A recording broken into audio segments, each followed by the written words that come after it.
आज हमारा iOS app development का लेक्चर नंबर 4 है। इसमें मैं आपको ग्लोबल मैनेजर क्लास के बारे में इंट्रोड्यूस करवाऊंगा।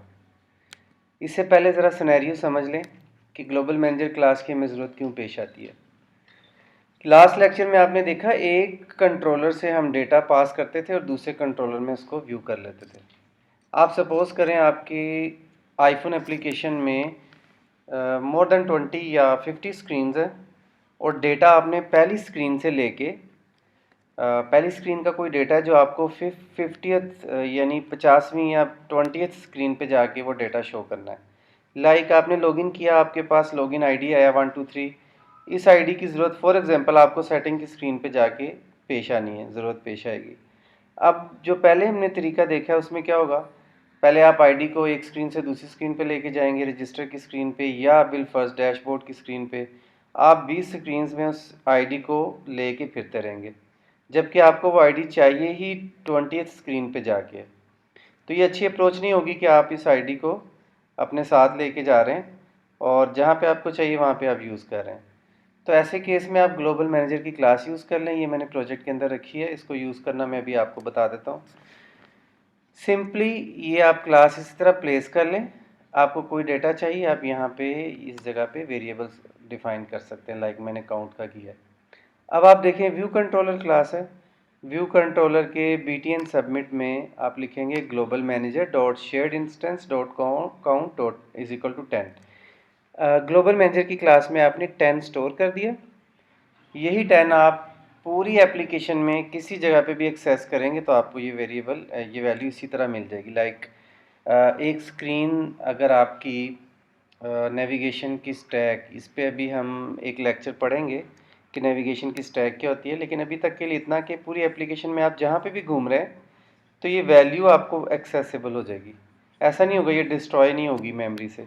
लाइक मैं रजिस्टर व्यू कंट्रोल में जाता हूँ और मैंने यहाँ पे ये प्रिंट लिख दिया है, print global manager dot share instance dot count.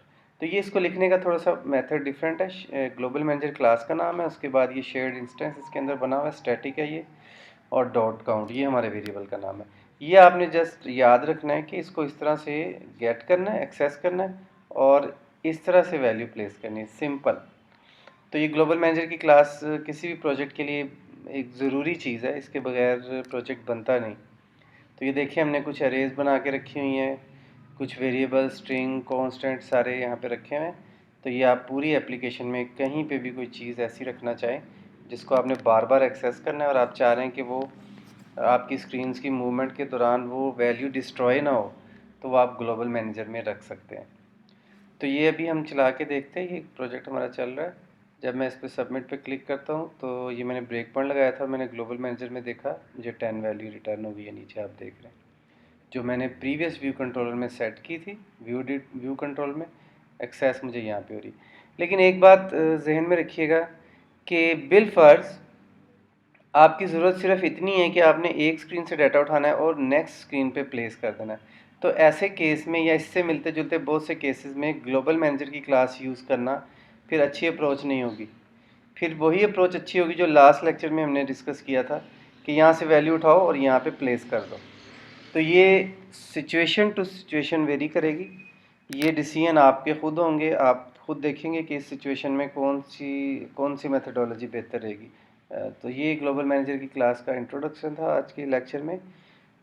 इंशाल्लाह नेक्स्ट लेक्चर में हम एप्लीकेशन की स्टेट्स और लाइफ साइकिल के बारे में पढ़ेंगे। अस्सलाम वालेकुम वरहमतुल्लाहि वबरकातुहू।